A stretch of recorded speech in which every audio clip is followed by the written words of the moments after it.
Hello everyone, this is Manish. Welcome back to my YouTube channel Corpus Juris. आज के इस video में जो है हम डिस्कस करेंगे उत्तराखंड जीके से संबंधित कुछ इम्पोर्टेंट फैक्ट्स के बारे में। जो अगर आप उत्तराखंड सिविल सेवा की आप एग्ज़ाम दे रहे हैं, ठीक है, यानी कि यूके पीसीएस की आप एग्ज़ाम यदि आप दे रहे हैं, या उत्तराखंड से कोई भी रिलेटेड आप एग्ज़ाम दे रहे हैं, जैसे उत्तराखंड का एडीपीओ का एग्ज़ाम दे रहे हों, या उत्तराखंड सिविल सेवा का परीक्षा हो, या उत्तराखंड से कोई भी एग्ज़ाम हो, उसके लिए काफ़ी इम्पोर्टेंट ये चीज़ें हैं, क्योंकि उत्तराखंड से जो कॉमन जीके हैं वहाँ से क्वेश्चन आपसे पूछ लिए जाते हैं। तो सबसे पहले जो बेसिक पॉइंट्स है उसको देखते हैं। तो ये है उत्तर प्रदेश, यानी कि सबसे पहले कैसे बना ये उत्तराखंड।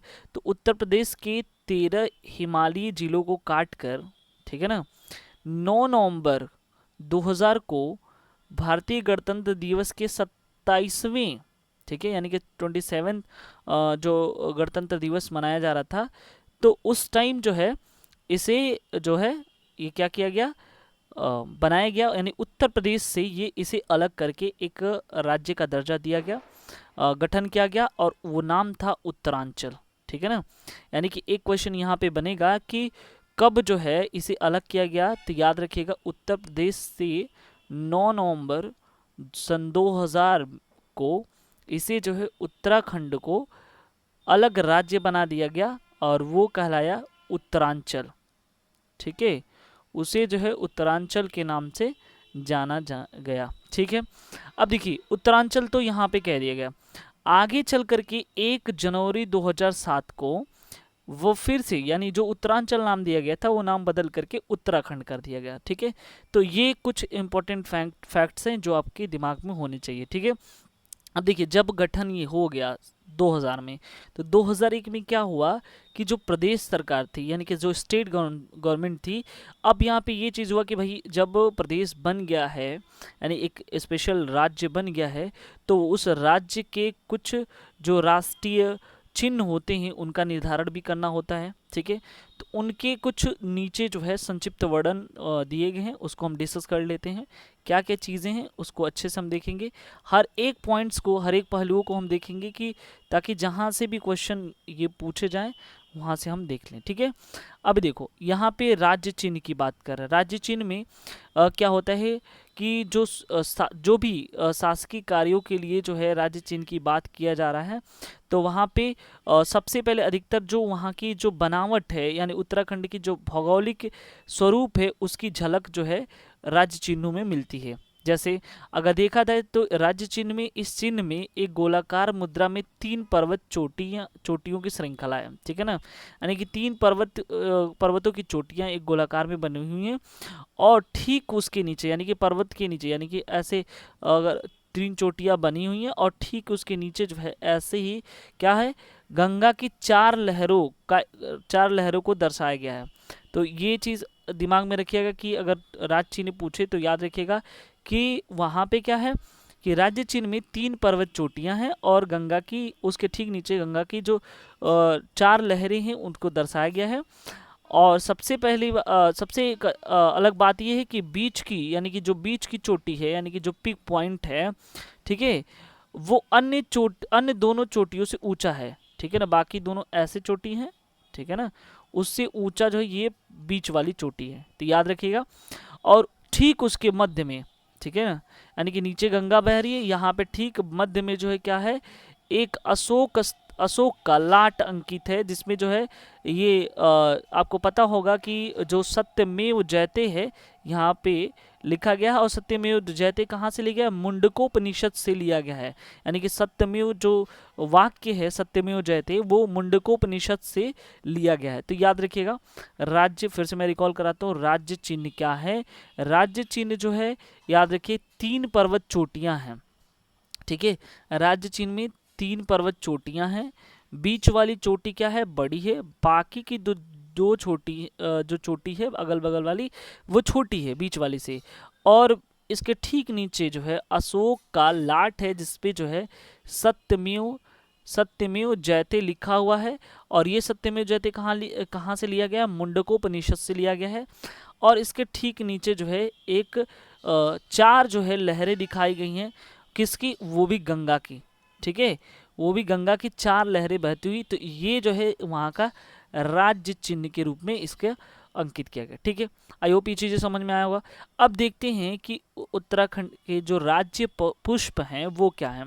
देखो वहाँ पे अधिकतर जो है पर्वतीय क्षेत्र हैं और काफ़ी अच्छा चीज़ें हैं वहाँ पे। तो एक चीज़ समझिएगा, जब हम 4800 से लेकर के 6000 मीटर की ऊंचाई पर अगर हम चले जाते हैं वहाँ पे, तो एक पुष्प मिलता है जिसे ब्रह्मा कमल कहते हैं, ठीक है ना। तो ब्रह्मा कमल जो पुष्प है उसका उत्तराखंड सरकार ने उसे राज्य पुष्प घोषित किया। क्योंकि अभी हम आगे देखेंगे कहीं ना कहीं इस पुष्प का जो रिलेशन है, ठीक है, नाम से ही थोड़ा सा ये चीज़ झलक रहा है कि ब्रह्मा कमल यानी कि कहीं ना कहीं जो है कुछ धार्मिक प्रवृत्ति यहाँ से नज़र आ रही है, ठीक है। वो अभी आगे चीज़ें देखेंगे। बस इतना समझिए कि उत्तराखंड का जो पुष्प है वो ब्रह्मा कमल, जिसे राज्य पुष्प घोषित किया गया। और इसका जो वैज्ञानिक नाम है, साइंटिफिक नेम है, इसे कहते हैं एस्टेरसी कुल, यानी कि जो सॉरी ये जो जिस कुल का पौधा है उसका वैज्ञानिक नाम सोसूरिया अबवेलेटा है, ठीक है ना। ये चीज़ याद रखिएगा, उसका वैज्ञानिक नाम जो है सोसूरिया अबवेलेटा है। और जिस कुल से, यानी कि उसमें होता है ना जीनस क्या है, किस स्पीसीज से है, ठीक है, कौन से फाइलम है, वो जो है बायो का टर्म, बस इतना हमको समझना है कि किस कुल से है। तो ये जो है एस्टेरसी कुल से है और उस पौधे का वैज्ञानिक नाम सोसूरिया अबवेलेटा है, ठीक है ना। आई होप ये चीज़ें आपको यहाँ तक समझ में आई होंगी। अब हम देखते हैं यहाँ पे नेक्स्ट पॉइंट को। तो यहाँ पे क्या है कि उत्तराखंड में कुल जो है टोटल 24 है ना। उत्तराखंड में इसकी कुल 24 और पूरे विश्व में 200 प्रजातियां पाई जाती हैं। उत्तराखंड में खुद इसी की यानी ब्रह्मा कमल की 24 प्रजातियां पाई जाती हैं। अगर विश्व लेवल पे बात करें तो 210 प्रजातियां जो है इस पुष्प की पाई जाती हैं। ये उसके नाम दिए गए हैं, सोसूरिया ग्रामीण फोलिया, इसे फेन कमल के नाम से भी जानते हैं, और सोसूरिया लंपा, ये सब वैज्ञानिक नाम है, या सोसूरिया सेमिसोनिया या सोसूरिया ग्रासोफिफेरा, जिसे कस्तूरा कमल कहा जाता है। ये जो चार प्रजातियां उत्तराखंड में पाई जाने वाली उस ब्रह्मा कमल की प्रजातियां, ठीक है। ब्रह्मा कमल, फेन कमल तथा कस्तूरा कमल का जो रंग है वो कैसा है? वैगनी रंग है। ये भी क्वेश्चन आपसे पूछ सकता है कि जो उत्तराखंड का जो राज्य पुष्प है, ठीक है, जो ब्रह्मा कमल है उसका रंग कैसा है? तो याद रखिएगा बैगनी रंग का वहाँ पे है। आपको पता होना चाहिए कि उत्तराखंड में ही जो है फूलों की घाटी, केदारनाथ, शिवलिंग बेस, पिंडारी ग्लेशियर, ये सब चीज़ें वहाँ पे हैं। और इन सभी क्षेत्रों में जो है ये जो पुष्प है ब्रह्मा कमल काफ़ी ज़्यादा मात्रा में पाया जाता है। इसे जो सामान्य ग्रामीण क्षेत्र में या स्थानीय भाषा में इसे कौल पद्दम के नाम से भी जानते हैं। तो ये चीज़ें आपको दिमाग में रहना चाहिए। और देखिए इसका मैं बोल रहा था पहले से ही कि इसका उल्लेख जो है देखो वेदों में भी मिलता है। वेदों में इसे वन पर्व में इसे सौगंधिक पुष्प भी कहा गया है।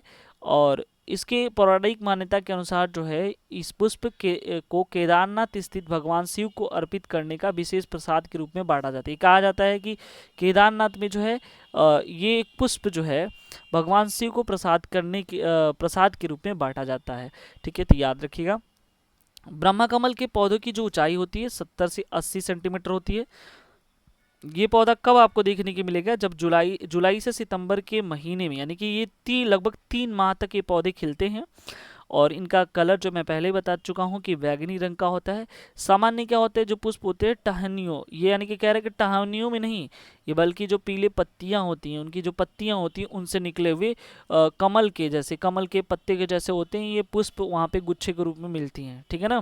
तो याद रखिएगा। और जब ये उस समय जुलाई से सितंबर के माह में जब ये पौधे यानी कि पुष्प ये निकलते हैं तो उस टाइम जो है पूरा इस पुष्प के वजह से पूरा वातावरण कैसा हो जाता है? सुगंधित हो जाता है। इतने अच्छे सुगंध इसके होते हैं, ठीक है। अब हम देखते हैं कि नेक्स्ट जो है राज्य पक्षी के बारे में हम देख लेते हैं। हिमालय के मयूर नाम से प्रसिद्ध जिसे मोनाल कहा जाता है वो राज्य पक्षी के रूप में वहाँ पे घोषित किया गया। लगभग अगर हम हिमालय क्षेत्र में देखें तो 2500 से लेकर के 5000 मीटर तक के ऊंचे घने जंगलों में अगर हम देखें तो ये वहाँ पे पाए जाते हैं। मोनाल तथा डफिया एक प्रजाति के पक्षी हैं। आपको पता होना चाहिए। जैसे ये जो है मोर के जैसी होते हैं लेकिन मोर नहीं है, एक चीज़ बिल्कुल ध्यान में रखिएगा। और ये जो है मोनाल और डफिया नामक जैस होते हैं, मतलब एक तरह का पक्षी होता है वहाँ पे, ठीक है ना, उस तरह से। अब हम देखते हैं, कहा है कि मोनाल जो है मादा पक्षी, डफिया एक नर पक्षी है, और जो हिमाचल प्रदेश का ये राज्य पक्षी है बल्कि, ठीक है ना, याद रखिएगा। नेपाल का राष्ट्रीय पक्षी भी क्या है, मोनाल ही है, तो याद रखिएगा यहाँ पे, काफ़ी इंपॉर्टेंट पॉइंट्स हैं। उसके बाद देखते हैं इसका जो मोनाल है उसका वैज्ञानिक नाम क्या है। वैज्ञानिक नाम जो है इसका लोफोफोरस इम्पीजेनस है, ठीक है। ये सब चीज़ें हैं, और इनकी जो है स्केल्ट्री, ल्यूरी, लीफोफोरांस, फोरेंसन, ये सब जो है उसकी प्रजातियां हैं, ठीक है ना। उत्तराखंड की बात करें तो कश्मीर, असम, नेपाल, स्थानीय भाषा में इसे जो है, यानी उत्तराखंड, कश्मीर, असम और नेपाल में जो सामान्य स्थानीय भाषा में इसे जो है किसके नाम से जानते हैं, इसे मान्याल या मुनाल के नाम से जानते हैं। तो ये भी पॉइंट्स आपके काफ़ी इंपॉर्टेंट होंगे एग्जाम के पॉइंट ऑफ व्यू से। अब देखिए यहाँ पे नेक्स्ट की बात कर लेते हैं, तो नीले जो नीला है, नीला रंग, काला, हरा, ये सब जो है मिश्रण वाले पक्षी हैं, क्योंकि और उसके बाद इनकी पूंछ जो हरी होती है, जो जैसे मोर के ऊपर ऐसे करके पाया जाता है, जिसे कहते हैं कि कलगी, ठीक है ना। मोर की तरह इस पे भी एक कलगी होती है, ऐसे बना हुआ रहता है, ठीक है ना, याद रखिएगा। तो इसके ऊपर ये वाला जो हिस्सा है इसे कहते हैं कलगी। तो और एक चीज़ और समझिए, ये जो पक्षी होता है यानी कि मोनाल जो है अपना घोंसला नहीं बनाता है, फिर ये क्या करता है, ये जो चट्टानें हैं, जो बर्फ़ की चट्टानें हैं, उनके बीच जो दरारें होती हैं वहाँ पे ये अपने अंडे देते हैं, ठीक है। या पेड़ के जो छिद्र होते हैं, होल होते हैं, वहाँ पे अपने अंडे देते हैं। और ये खाने में क्या खाते हैं, वनस्पति, जितने भी कीड़े मकोड़े हैं, आलू है, आलू इनका प्रिय भोजन है, याद रखिएगा, ठीक है। उसके बाद हम बात कर लेते हैं, चूंकि मोनाल का जो मांस और खाल है, ठीक है, काफ़ी इम्पोर्टेंट होता है, इसलिए इनकी ज़्यादा शिकार होते हैं, और दिनों दिन इनकी संख्या घटती जा रही है, ऐसा यहाँ पे लिखा हुआ है, ठीक है। राज्य पशु की बात करते हैं। उत्तराखंड के जितने भी वन आच्छादित, मतलब पूरे वनों से घिरे हुए या हिम शिखर हैं, 3600 से लेकर के 4400 मीटर की ऊंचाई तक जाएंगे तो कस्तूरी मृग है, ठीक है ना। कस्तूरी मृग जो है काफ़ी जो है अच्छे मृग होते हैं और इम्पॉर्टेंट भी है, ठीक है। अभी आगे चल करके मैं बताऊंगा किस तरह से उसे ही राज्य पशु के रूप में घोषित किया गया। चूंकि ये कस्तूरी मृग का इतना अवैध शिकार होता है, इसके वजह से इनकी संख्या दिनों प्रतिदिन जो है घटते जा रही है। कहाँ पे मिलते हैं ये प्रजातियाँ, केदारनाथ, फूलों की घाटी, उत्तरकाशी, पिथौरागढ़ जनपद में 2 से 5000 मीटर की ऊंचाई पर जंगलों में ये पाए जाते हैं, ठीक है। उसके बाद मुख्यतः इनकी 4 प्रजातियां होती हैं, याद रखिएगा। कस्तूरी वाले मृग जो है उत्तराखंड के अलावा और किस राज्यों में पाए जाते हैं, कश्मीर में पाया जाता है, उत्तर प्रदेश, सिक्किम आदि राज्यों में भी पाए जाते हैं, ठीक है। अब हम आगे की चीज़ें देखते हैं। अब देखिए जो हमने डिस्कस किया, जो यहाँ पे कस्तूरी मृग है उसका वैज्ञानिक नाम भी देख लेते हैं। तो कह रहा है कि इसका वैज्ञानिक नाम जो है मास्कस काइसोगास्टर होता है। हिमालयन में इसे मस्क डियर के नाम से जानते हैं। इसका रंग कैसा होता है, इसका रंग भूरा होता है, और काले पीले धब्बे पाए जाते हैं इनके शरीर पर। इसके एक पैर में 4 खुर होते हैं, ये भी याद रखिएगा। जो नर मृग होते हैं उनकी पूंछ छोटी होती है और बाल रहित होती है, लगभग 20 इंच, और वजन 10 से 20 किलो का होता है, ठीक है। और इनकी जो श्रवण शक्ति है वो काफ़ी तीव्र होती है, ठीक है।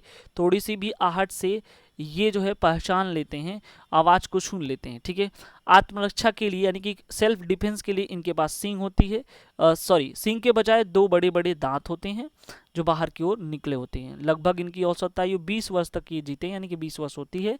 और अगर मादा की बात करें हिरन की, तो वो गर्भधारण जो है 6 माह होता है, ठीक है। एक बार जो है एक मृग का जन्म देता है, ठीक है। कस्तूरी केवल नर मृग में ही पाया जाता है, ये भी याद रखिएगा। और 1 वर्ष से अधिक आयु के जो मृग होते हैं उनके जननांग के समीप जो है एक ग्रंथि पाई जाती है, वहीं पे जो है ये चीज़ पाया जाता है, ठीक है। और भी चीज़ें देखते हैं। अब क्या होता है कि यहाँ पे जो यानी कि जो इनके जननांग होते हैं वहीं पे जस्ट बगल में, ठीक है। जो पहली बात तो याद रखिएगा, जो नर होते हैं, ठीक है, 1 मिनट, जो नर होते हैं, तो नर जो हिरण होते हैं उनके जो जननांग होता है, ठीक है, उसके जस्ट बगल में ही कस्तूरी पाया जाता है। ठीक है, तो क्या होता है कि कस्तूरी काफ़ी महंगा मिलता है, और इसकी कस्तूरी जो है कई दवाओं में भी काम आता है और सुगंध से के लिए भी काफ़ी ये प्रचलित है। इसके वजह से ऐसे हिरन का शिकार काफ़ी तादाद में होते हैं, जिसकी वजह से इसकी संख्या काफ़ी कम हो गई है। और उसके बाद देखते हैं कस्तूरी जो है एक क्या कस्तूरी होता क्या है। सबसे पहले ये समझ लेते हैं, कस्तूरी जो है एक जटिल यानी कि कॉम्प्लेक्स रसायन है, यानी कि एक कॉम्प्लेक्स केमिकल है, और इसमें जो है ज़्यादा मात्रा में सुगंध ये स्रावित करता है। और इसका उपयोग कहाँ सुगंधित सामग्रियों को बनाने के अलावा जो है ये जो है दवाओं के, जैसे दमा की दवाई हुई, निमोनिया, हृदय रोग, टाइफाइड, मिर्गी, इन सभी जो बीमारियों की दवाओं के लिए बनाने के लिए काम आता है। ठीक है ना। उसके बाद जो है कहा जाता है कि इसके अलावा जो है इसको बचाने के लिए जो है यानी कि जो है 1972 में संवर्धन और संरक्षण के लिए भी प्रयास किया गया, कानून बनाए गए। 1972 में उस समय तत्कालीन सरकार थी, तो उस टाइम जो चामोली में के केदारनाथ में वन्य जीव प्रभाग 167.2 किलोमीटर के क्षेत्र में जो है कस्तूरी विहार की स्थापना की गई, ताकि जो है इनकी संख्या को प्रिजर्व किया जाए। ठीक है, आई होप ये चीज़ें आपको समझ में आया होगा। हमने अभी डिस्कस किया था केवल और केवल जो है उत्तराखंड की बेसिक चीज़, जो राज्य चिन्ह थे, राज्य पशु, राज्य पुष्प, ये सारी चीज़ों के बारे में हमने डिस्कस किया। अब हम थोड़ा सा देख लेते हैं कि इनकी सीमाओं के बारे में। सबसे पहले यहाँ पे क्वेश्चन ये पूछ सकता है कि किन किन राज्यों से हो करके जो है यानी कि उत्तराखंड जो है किन राज्यों से, कितनी राज्यों से सीमाएं लगती हैं। ठीक है, तो याद रखिएगा, अगर हम देखें, आपको पता होना चाहिए कि अगर हम देखें ऊपर की तरफ तो नॉर्थ होता है, नीचे की तरफ साउथ होता है डायरेक्शन के हिसाब से, और यहाँ पे ईस्ट होता है और इस साइड वेस्ट होता है। ठीक है, अभी देखो यहाँ पे देख रहे हो कि इस साइड जो है क्या है, उत्तर प्रदेश है, यानी एक यहाँ पे हो गया। फिर यहाँ पे आप देख रहे हो हरियाणा है। ठीक है, हरियाणा है, और जस्ट ऊपर अभी आपको देखने के लिए मिल जाएगा यहाँ पे हिमाचल प्रदेश है। ठीक है ना, हिमाचल प्रदेश। तो आपको यहाँ पे देखने के लिए मिला हिमाचल प्रदेश, हरियाणा और उत्तर प्रदेश, यानी कि 3 राज्यों से ये लगता है। ठीक है ना, तो क्वेश्चन अगर आए तो याद रखिएगा कि अगर उत्तराखंड की सीमाएं किन राज्यों से सटी हैं, तो याद रखिए हिमाचल प्रदेश, हरियाणा और उत्तर प्रदेश के राज्यों से इनकी सीमाएं मिलती हैं। अगर वहीं पूछेगा कि किन देशों से इनकी सीमाएं साझा करती हैं, तो याद रखिएगा चाइना, यानी कि चीन से। अगर यहाँ पे देखिए इस साइड जो है चाइना से इसकी जो सीमा है साझा कर रही है। वहीं अगर यहाँ पे देखा जाए इस साइड में, तो इस साइड में जो किससे, नेपाल से। और आप देख सकते हैं कि यहाँ पे तिब्बती क्षेत्र है, तिब्बत का क्षेत्र है। तो याद रखिएगा 2 देशों से ये सीमा साझा करती है। आई होप ये चीज़ें समझ में आया होगा। यदि आप हमारे चैनल में न्यू व्यूअर्स हो तो प्लीज़ सब्सक्राइब जरूर करें। आने वाले नेक्स्ट वीडियो में जो है हम उत्तराखंड जीके से और भी चीज़ें लेके आएंगे। यदि आप जो है उत्तराखंड एपीयू, एडीपीयू या उत्तराखंड जो है सिविल सेवा परीक्षा की यदि आप तैयारी कर रहे हैं, या किसी भी उत्तराखंड स्टेट की तैयारी कर रहे हैं वनडे एग्जाम, उसके लिए काफ़ी इंपॉर्टेंट है। Thank you so much.